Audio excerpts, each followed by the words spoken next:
En este video vamos a estar hablando desde un punto de vista educativo con el filósofo Carlos Beltramo sobre la última película de Spider-Man, Spider-Man a través del Spider-Verso. Quédate del otro lado porque hay veces que uno encuentra una perla donde menos lo espera.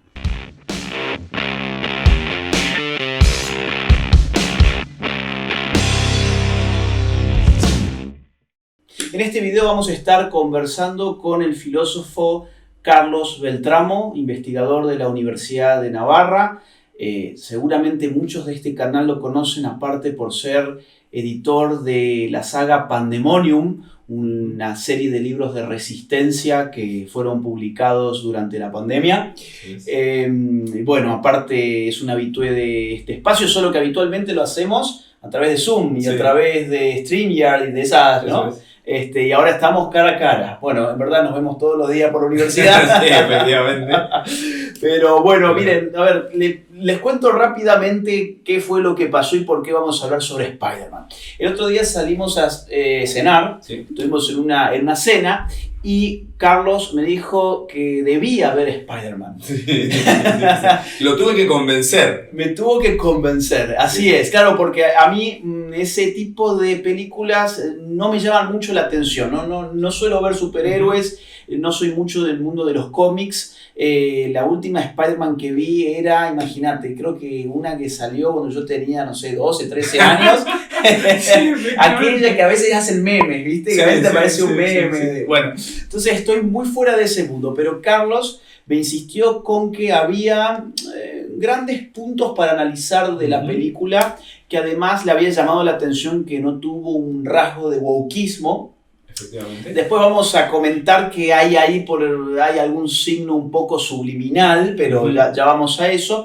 Y independientemente de si la vieron o no la vieron, creo que este video puede ser interesante porque vamos a estar hablando además de cine en general, películas woke que han fracasado, y parece ser que cuando se le quita wokeismo a las películas triunfan. Un hito reciente fue la de Mario Bros. Y ahora parece ser que Spider-Man es el caso.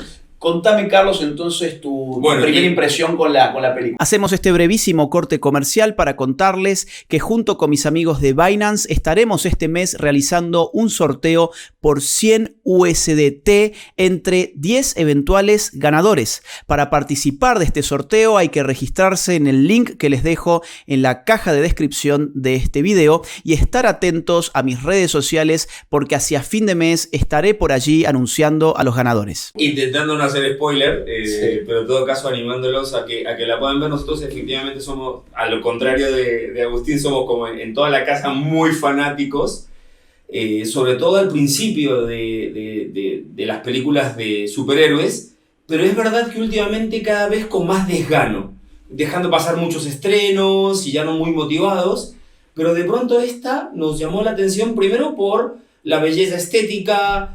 Nos gusta mucho que hay una libertad creativa que en otros contextos podría ser de mal gusto, y sin embargo que hay un toque que le da unidad y es divertida la película.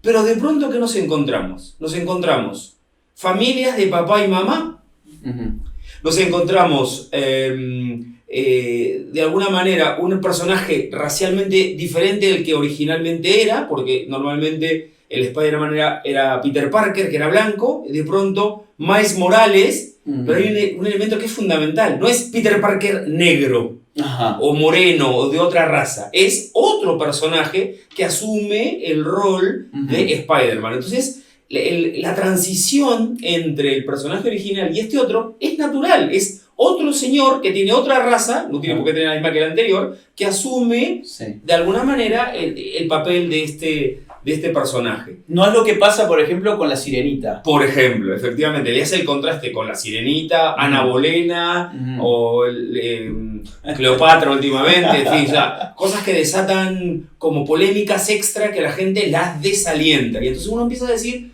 claro, acá no se trata de la raza, o de que un personaje tenga una raza u otra, o sea, no es un tema de racismo o no racismo, sino de cómo planteas los giros de la historia, los cambios raciales, culturales, etcétera, o incluso del propio, del propio sexo de los personajes. En alguna película no voy a decir para hacer spoiler, pero hay un personaje que originalmente en los cómics es un perro, pero en esa película es perra para hacer un homenaje a la perra Laika que mandaron al espacio. Okay. ¡Fenomenal! O sea, la gente estaba feliz porque efectivamente haces relación a una cosa de la cultura popular, a estas canciones sobre Laika o lo que sea, y listo, no es una transformación forzada de género o forzada o woke, sino es creatividad, porque efectivamente la creatividad, si la presentas bien, la gente compra, la gente está contenta, digamos, ¿no? Entonces, el primer elemento que vimos era ese.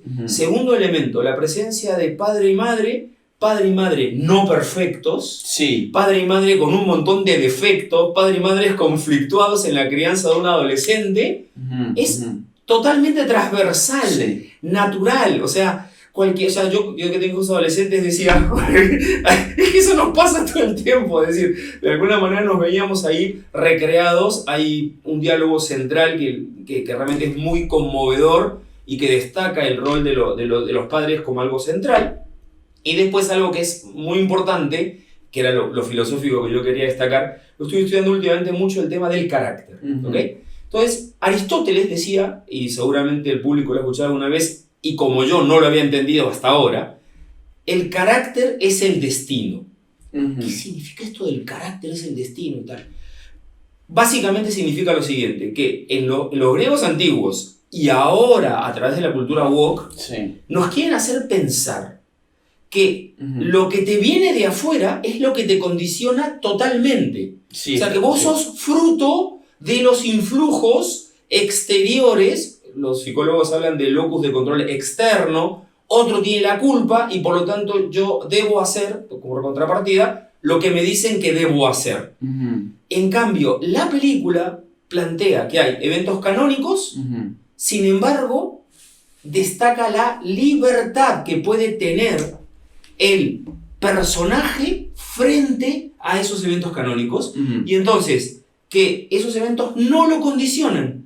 Entonces dije, ya entendí lo que decía Aristóteles, porque Aristóteles decía que el carácter es el destino, y en la película de Spider-Man, en el Spider-Verse, esta última, se ve clarísimamente, y no digo más para no hacer spoiler, pero fue un gozo ver efectivamente un concepto griego replanteado en grafitis, en dibujos tipo cómic, en cultura pop a tope. Sí, de hecho, la idea de que uno está, digamos así, determinado por estructuras que no están bajo su control es la base del wokismo. Es decir, yo estoy oprimido por mi sexo, yo estoy oprimido por mi raza, yo estoy oprimido por mi etnia, yo estoy oprimido por mi familia, yo estoy oprimido por doquier, y despertar significa ser consciente ese aplastamiento del individuo por ciertas estructuras, pero al final es un despertar de la nada porque no mueve a ninguna acción que genere ninguna libertad real. Lo único que genera son discursos victimistas donde de ahí realmente no surge nada más que marionetas perfectas para determinados intereses políticos. Porque en el fondo no salen del mismo esquema que la estructura es todo. Exacto. Entonces, si no logro cambiar toda la estructura, y por eso complementariamente está la llamada la acción política únicamente, política que no me incumbe en lo personal, yo no tengo que cambiar al Estado, al gobierno, a la iglesia, al club de fútbol, cambiar al otro, cambiar la estructura. ¿Para qué? Para que esa estructura cambiada me haga mejor persona ipso facto a mí. Exacto. En cambio, lo que plantea acá la película es entender que hay una estructura, sin embargo, aquí está la decisión. El destino es el carácter. O sea, esto me encantó porque es tu responsabilidad. Ok, la estructura existe, sin embargo, ¿qué vas a hacer tú con esa estructura? ¿Cuál es tu perfil? ¿Cuál es tu responsabilidad? Y es completamente diferente al mensaje generalizado, ¿eh? Mira, esto llevándolo a un problema súper concreto como el de la inseguridad, es esta noción de que, bueno, el delincuente delinque porque la sociedad no le ha dejado otra alternativa y esas estructuras se han apoderado de su futuro y lo han hecho el delincuente que es. Ahora, vos ves que al lado de la casa del que delinque vive otra persona con una historia de vida bastante similar, una realidad económica muy similar, y ese tipo se levanta a las 6 de la mañana a tomarse el bus para ir a laburar. Entonces decís, acá está la libertad humana en juego también. Es decir, yo te acepto el argumento de que la estructura domina al delincuente como una marioneta en la medida en que yo no vea gente que viene del mismo barrio y que en vez de ir a robar van a laburar, a trabajar. Lo mismo cabe para el resto de las estructuras, ¿no? Que se supone que aprisionan a un individuo que le falta libertad. Porque al final del día, forjar carácter es abrirse para la libertad, ¿no? Efectivamente, y si te das cuenta, de alguna manera comprar este paquete completo es el que lleva a ese personaje, a esta persona concreta, a hacer política, a hacer piquetes, a hacer manifestaciones, si no cambio la realidad que me rodea, la estructura, y por eso todo lo privado es público, Exacto. Lo privado es político, Sí. En el fondo es delegar esta libertad de la que estamos hablando ahora, Sí. a otro, pero no de manera relativa, porque uno puede decir, y efectivamente, tanto tu canal como muchas de las cosas que hacemos es animarnos a participar en la vida pública. Sí, lo animamos, pero la vida pública es una parte del desarrollo de tu personalidad. Exacto. La otra parte te toca a ti, acá.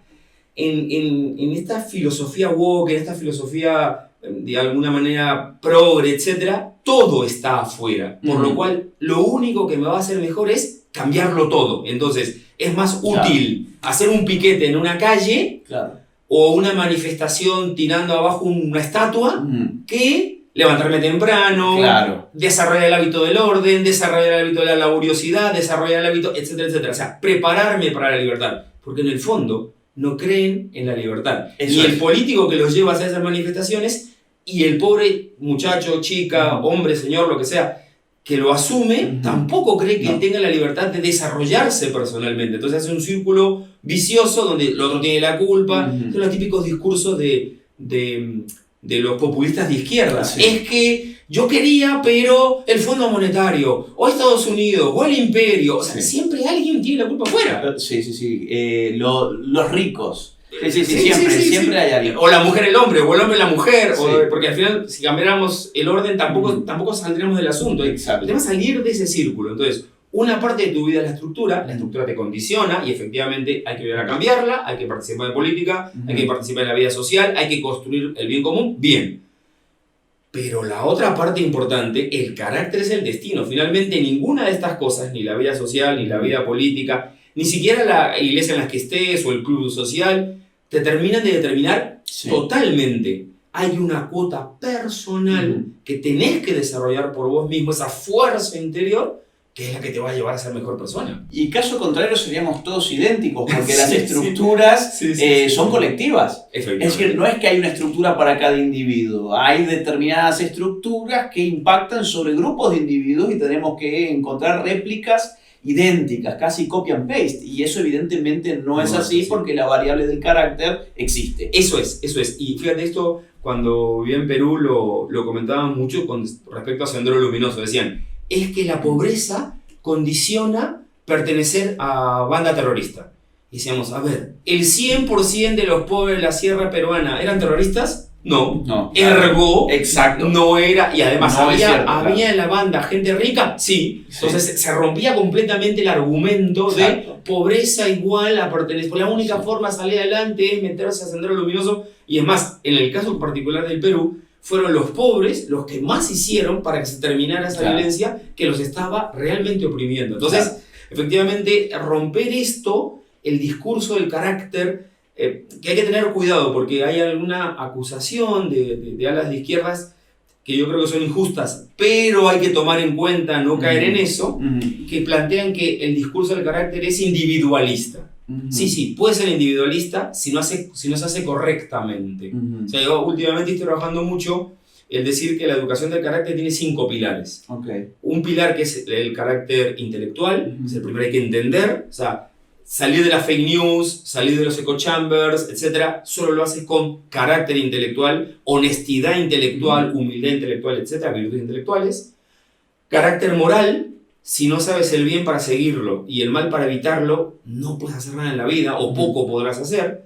Luego algo que le llamo performance character, Ujú. que tiene que ver con esas habilidades que desarrollamos, la autoestima, la capacidad de hablar con el otro, de negociar, etcétera, etcétera, que no son morales, pero ayudan a las virtudes morales. Sí. La alfabetización afectiva, es decir, la educación emocional, o sea, el vibrar, el estar ahí diciendo efectivamente yo amo mi patria, amo mi familia, amo mi fe, o si soy ateo, amo mi ser ateo, o sea, meterle Sí. esta fibra para que todo tenga color. Y finalmente, el quinto pilar, el carácter social, Ujú. porque no somos seres aislados. Entonces, si una educación del carácter no tiene los 5 pilares, Sí. va a estar incompleta. Y el social es muy importante. Entonces, no es real la acusación de que educar el carácter es individualista, Ujú. pero existe ese riesgo y hay que repetirnos a nosotros mismos 5 pilares. Si me falta uno, Claro. estoy en problemas. Bien. Entonces, en Spider-Man lo que está en el centro es, sin hacer spoiler, es un guión que en distintos universos se debe, digamos, seguir una misma lógica. Sí, sí.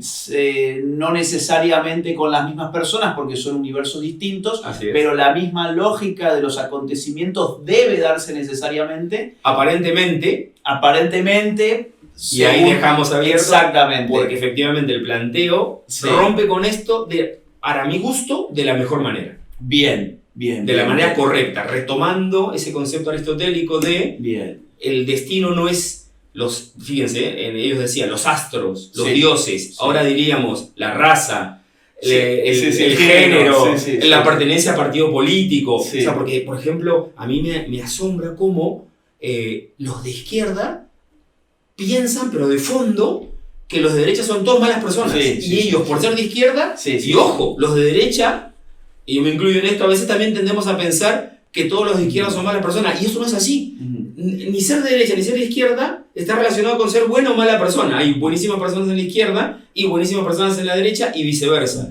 Tenemos que escaparnos de las estrellas de los griegos Ya. y en el caso moderno que se sigue repitiendo, aunque ya hemos pasado 23 siglos, la pertenencia a grupo, la pertenencia a género, la pertenencia a raza o lo que sea. Eso realmente, y fíjate qué interesante, ellos en el wokismo, en este progresismo, te pintan que quieren evitarlo, No. pero no hacen más que repetirlo. Exactamente, Es de locos. exactamente. El discurso es queremos rebatirlo, pero la actitud completa es repetirlo y repetirlo y repetirlo. Exactamente, estamos en contra del racismo, pero queremos políticas raciales. Totalmente. O sea, queremos discriminación positiva, Positiva. le dicen, ¿no? Sí, sí, o sea, sí, sí. no una pero la otra, pero es que Sí. seguís con la misma lógica. Así es. Tenés que discriminar, aunque sea de un sentido o de Totalmente. otro, pero digamos, la lógica es la misma. Ahora, desde el punto de vista de los signos en la película, a mí me llamó la atención que, como vos bien dijiste, eran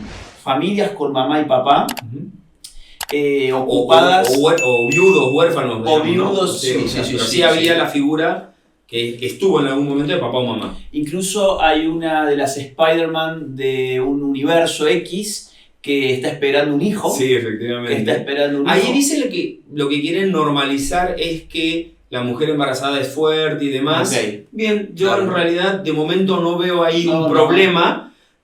Es un poco irreal que una mujer embarazada esté haciendo Superhéroe. esa cosa. Pero bueno, Está de bien, última, está bien. No, esperar hijos. Sí, sí, sí. O sea, sí. otro te diría que es No. ya un aporte interesantísimo. ¿eh? Y sobre todo en un momento como el actual que se demoniza la idea de tener hijos. Bueno, y no vamos a hacer spoiler, pero la presencia de los hijos es Sí. bastante frecuente en varias áreas. ¿eh? Sí, Es interesante, sí, hasta sí, divertida, sí, hasta, sí. hasta tierna, etc. Exactamente, exactamente. Otra cosa que me llamó la atención es que las historias de amor no involucraban temas LGBT, ¿No? y las hay, de hecho. Sí, sí, hay intereses románticos. como Sí, dicen, sí, sí, hay. Y Efectivamente. yo creo que además no son anecdóticos, son centrales para la lógica de la Sí, película. Efectivamente. efectivamente. O sea, es más, si no hubiese ese interés romántico, A ver, pues sí, nada de eso hubiese acontecido. efectivamente, es muy ¿no? central en Es la central. narrativa. Y sí, efectivamente, en principio es una relación heterosexual. Sí, La verdad es que bien, pero tampoco es, somos heterosexuales, no. Natural. Es como... La vida misma. Bueno, es más o menos lo que... Mira, yo, como te digo, estas películas generalmente no son de mi gusto, Sí. pero también fui a ver la de Mario Bros. Mira. Pero por todo lo que está viendo por las redes, al fin una película que no sea Sí, wow, sí, que no sí. sea progre, y me di con lo mismo, es decir, qué alivio, ¿no? Sin estar con esos guiones forzados, Sí, metiéndotelo sí. por la ventana. Y acá sentí en ese sentido lo mismo.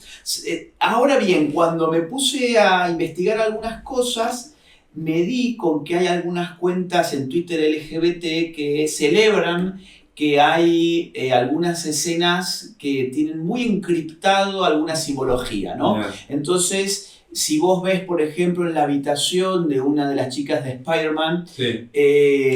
si haces mucho foco vas a ver borroso además, muy borroso, muy opaco, una bandera trans, que sería supuestamente la bandera aparte de los niños trans. Yeah. Y después si vos congelás la pantalla en un momento de una escena donde el Spider-Man negro va a una reunión escolar y te fijas en la mochila que trae en el maletín y le haces zoom, vas a ver chiquito una inscripción que dice BLM, de Black Lives Matter. O sea, evidentemente han querido, digamos así, mostrar cuál es la inclinación político-ideológica de aquellos que han producido la película, pero sin comprometer el guión. Es decir, sin hacerlo explícito, dejan rastros, ¿no? Dejan migajas, tiran migajas para que la gente que busca eso finalmente lo pueda encontrar después de hacer zoom y haber congelado la pantalla. Y además, no solo eso, sino que en el caso del zoom de la bandera, efectivamente hay que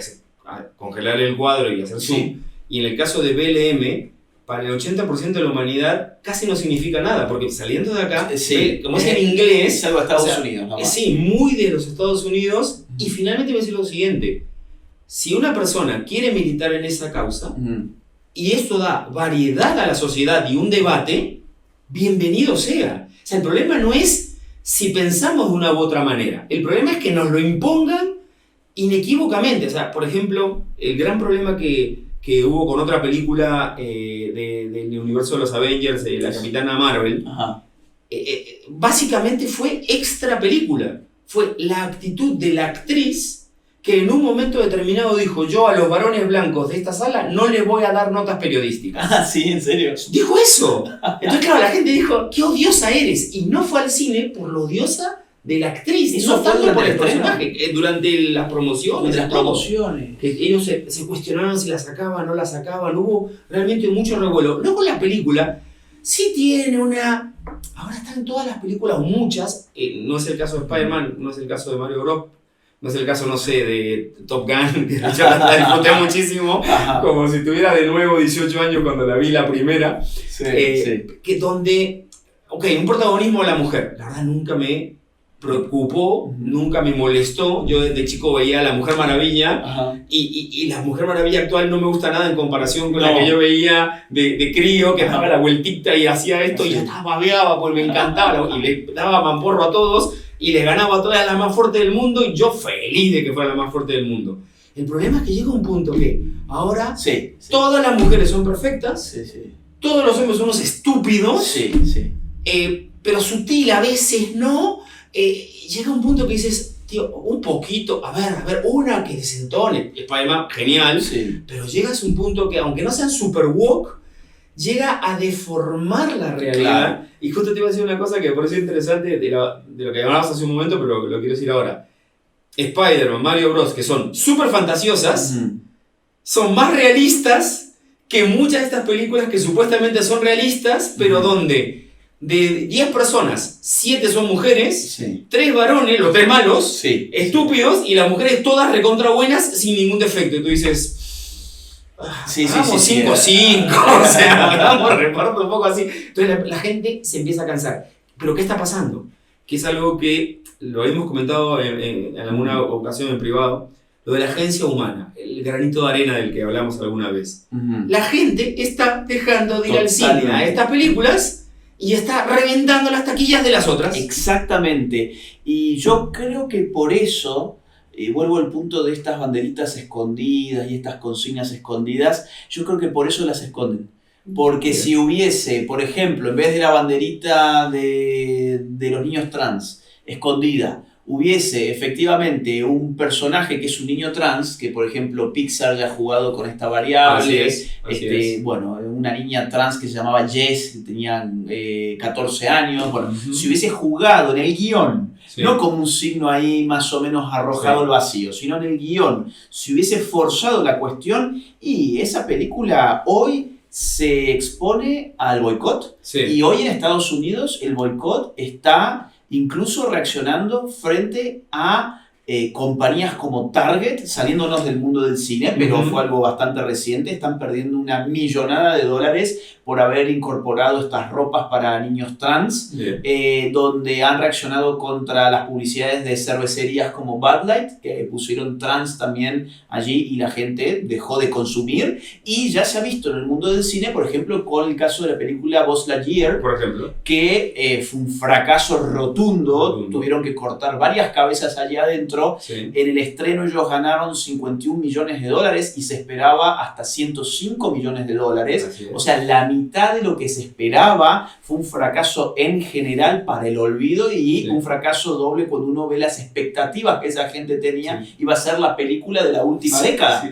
¿Y por qué no funcionó? Y no funcionó porque le metieron wokeismo y la gente demasiado no quiere wokeismo. Sí. A ver, yo por ahí quisiera aclarar una cosa que a lo mejor el público puede decir es, bueno, ¿y qué diferencia hay entre el woke y estos boicots? Sí. Entonces yo no utilizaría la palabra boicot cuando digo, no la voy a ver. No la voy a ver, exacto. No la voy a ver. No es que vas a impedirle a otros que la vean. Efectivamente, claro. Y no es que haces una campaña mundial y lo acusas de... Exacto. O sea, a ver, tú, tío, me vendes esta idea y yo no te la compro. Exactamente. Entonces es un termómetro, fíjate, visto desde ese punto de vista, incluso más útil que la militancia política. O sea, porque si millones y millones de personas van a ver Top Gun y nadie hizo ninguna campaña especial para verla o no verla. Sí, es el mercado. Y es el mercado. El mercado va diciendo, efectivamente, no me gusta que me impongas estas ideas, además súper forzadas, súper anormales, incómodas. Y entonces, ¿cuáles son las excusas que ellos ponen? Es que son todos homofóbicos. Claro. O son Tío, todos... no estoy obligada a ver tu película. Exacto. No la hiciste linda, no me gustó. O sea, ya está. Exacto. Bueno, de hecho, a muchos les salió ese argumento contra Mario Bros. Que era una película homofóbica porque no había un personaje LGBT. Y de hecho, en un ministerio colombiano tuitearon que ojalá Luigi fuese maricón. Así, o sea, pero con esas palabras, marica, creo, no sé bien cómo fue que lo pusieron, pero o sea, una forma muy fea de referirse al asunto desde la cuenta oficial de un ministerio en Colombia. Imagínate la desesperación que tienen ciertas minorías de que aparezca necesariamente cuando las mayorías no quieren pagar para ir a ver eso. No quieren pagar para ir a ver eso. Entonces, bueno, nada. Y además, si fueran realmente homofóbicas, tampoco la gente iría. Porque también le chocaría esa militancia, digamos, no sé, fascista, nazi, llámalo como quiera, que no hay. De hecho, no hay películas de ese tipo. ¿Por qué no hay? Porque sabría el tipo que mete dinero ahí que lo va a perder de todas maneras, además de ganarse el bullying de unos y de otros, digamos, ¿no? Y una que parece que no está funcionando tampoco mucho como se esperaba es la de la cinegrita. Sí. A ver, ahí ya no, el wokeismo es más sutil, pero no tiene la naturalidad de lo que hablábamos recién del personaje de Spider-Man negro, digamos, moreno, porque ni siquiera es de raza morena, es una combinación entre papá negro, mamá puertorriqueña, o sea, una linda combinación, además, personaje bonitamente trabajado. Entonces no se toman ni el trabajo de hacer esta transición. Entonces, pobre, la chica protagonista es una chica que tiene una voz preciosa, canta muy bien, pero lo han manejado fatal. Y eso muestra, uno puede decir, puede ser un poco injusto que no haya triunfado porque no tiene otro problema. Algún amigo que fue a verle dice, efectivamente, no es gran cosa. Pero el problema es que ya han creado un contexto tan desagradable, tan forzado, que ellos mismos empiezan a tirarse tiros en los pies, aunque no quieran, porque no logran dar con el tono cultural adecuado cuando tendrían una oportunidad. Repito, Miles Morales destacando, y además en el multiverso naturalmente ponían incluso hasta de diferentes especies y todo, y uno se mataba de risa por la creatividad de introducir Spider-Man de distinto tipo. Entonces, ¿sabes qué? Eso me gusta, compro eso, es moderno, es disruptivo, pero a mí no me crea ningún problema con mis valores. Claro. Y ese sería progresar verdaderamente, y no el progresismo, digamos. Sí, ¿no? sí, porque es cierto, han generado un contexto de hostilidad para con determinados productos que ya te huelen mal cuando los ves que tiene alguna intencionalidad ideológica. Por más que quizás incluso uno se puede equivocar y decir, no, mirá, la verdad que no había una intencionalidad ideológica, hubo en todo caso una falta tremenda de originalidad quizás, porque decir, bueno, ahora tenemos a la Sirenita, pero afroamericana, a mí me parece una falta total de originalidad. Totalmente. ¿No? Totalmente. O sea, sí. Y mira, un último tema, porque vos, yo sé que vos seguís el cine mucho más que yo, me da la sensación además que son muchos refritos, como si estuviera detenida la creatividad en general, porque si vos querés tener una superheroína afroamericana, bueno, podés crear una nueva historia. En lugar de tomar Deberías. En vez de tomar algo tan viejo como La Sirenita, que ya ha habido muchas versiones, ya conocemos de memoria todos la historia, y volver una y otra vez a los mismos personajes, incluso lo de los superhéroes, Spider-Man, como yo te dije hace un rato, yo la fui a ver cuando tenía 12 años. O sea, a mí me dicen, salió Spider-Man, y está bien que no es mi género, pero digo, otra vez siguen con eso. Sí. ¿No? Bueno, la originalidad justamente de esta apuesta de la empresa Sony es efectivamente sobre algo más o menos refrito, rompieron la caja. Claro. Creativamente, rompieron completamente la caja, metieron algo evocativo. Pero ¿sabes qué, Agustín? También es la calidad. 1000 personas trabajaron en esa película. Wow. La película con mayor cantidad de personas trabajando juntas en hacerla. Entonces, claro, es como un ejemplo de si nos ponemos todos de acuerdo y vamos incorporando elementos que tienen que ver con algo de nostalgia, pero algo de futuro, algo del pasado, o sea, porque efectivamente había evocaciones de ese meme que tú dices, de los Spider-Man señalándose, qué sé yo. Entonces, claro, una persona como vos que la vio poquísimo y dijo, eso me recuerda algo a mí. Y luego el chico más jovencito que dice, es futuro. O sea, pero para hacerlo hay que tener mucha calidad. Y entonces, parte de lo que decíamos del carácter y el destino es, tío, si haces una película buena y triunfa, tuché. Si haces una película mala y fracasa, no le eches la culpa. Ni a la homofobia, ni al tema de la raza, ni nada. O sea, la hiciste mal. Refritaste la cosa, no coordinaste el asunto, la gente no está queriendo esto. Sí, efectivamente, hay mucho refrito, hay una gran crisis. También hay que hacer otra cosa. Están produciendo muchas más películas que antes. Y la gente se cansa de ir a verlas. O sea, creo que están abusando del mercado, del género, luego también las plataformas, en fin. Esto también tiene que ver con la misma evolución cultural. Así como en una época hubo Blockbuster, ahora desapareció por Netflix y mañana Netflix desaparecerá por no sé qué. También hay que ver que es una evolución más o menos natural y hay gente que le pega pleno y hace negocio para siempre. Para siempre, los próximos 10 años, porque después ya... y hay gente que se queda atrás y el negocio... O sea, yo creo que en eso no me preocuparía, ni siquiera tendrían tintes políticos, tienen tintes de la evolución propia de los mercados, de los negocios, la vida misma, ¿no? Último punto, no sé si viste la guerra que está haciendo Sylvester Stallone contra las películas woke. Algo vi algún meme en Facebook, no lo entendí ahora que lo están mencionando, estoy asociando rápidamente. Sí, porque efectivamente que le quisieron imponer, es otra de las cosas, pero eso ha sido desde siempre y hay que tener, digamos, mucho respeto para los directores que se resisten a las imposiciones de los empresarios o de los, ni siquiera empresarios, son ejecutivos. Porque el empresario en todo caso pone el dinero, el ejecutivo es el que administra esto. Algo así pasó con la película Guardianes de la Galaxia 3, que todos dicen que ha triunfado, también me encantó. Después de no haber visto varias películas de Marvel porque no me gustaba ninguna, esta vez fui con mis hijos y salí satisfecho, pero porque el director le dijo a los ejecutivos, basta, voy a hacer lo que quiera porque todo lo que ustedes dicen va al fracaso. Será porque unos manejan dinero y otros hacen cine, y al cine hay que hacerle caso al que hace cine. En todo caso, algo hay de eso. Y lo mismo, Guardianes, no le vi wokismo, o si había alguna cosa era tangencial, no lo central, y lo central la amistad, lo central ciertos valores. Bueno, es una cierta esperanza positiva de que el cine va siendo un termómetro de que la gente se ha cansado de experimentos Sí. y estás regresando a cosas más interesantes. ¿No? Bien, bueno, gracias por haber estado acá y por insistirme con que vea Spider-Man. Si le gusta el cine, entonces, bueno, es un plan. Ir al cine siempre es un plan. Vean Spider-Man, pero con estos ojos de estos análisis que hemos estado haciendo acá y la van a disfrutar seguramente mucho más. No quiero que cierres este video sin antes contarte que mi más reciente libro, titulado Generación Idiota, ya se encuentra disponible en las más importantes librerías de toda América y de España también. Además, podés encontrarlo a través de Amazon en el link que te dejo en la descripción de este video. Mi trabajo se financia única y exclusivamente a partir de las donaciones libres y voluntarias de aquellos que valoran mi trabajo. Si quisieras colaborar económicamente conmigo, te invito a hacerlo uniéndote en mi comunidad de Patreon, siguiendo el link que se encuentra en la descripción de este video, o bien uniéndote a la comunidad de YouTube haciendo clic en el botón Unirse. Si no pudieras colaborar económicamente, no te preocupes, hay muchas otras formas de ayudar. Por ejemplo, difundiendo este video, poniéndole like, dejando tu comentario, suscribiéndote a este canal y activando la campanita.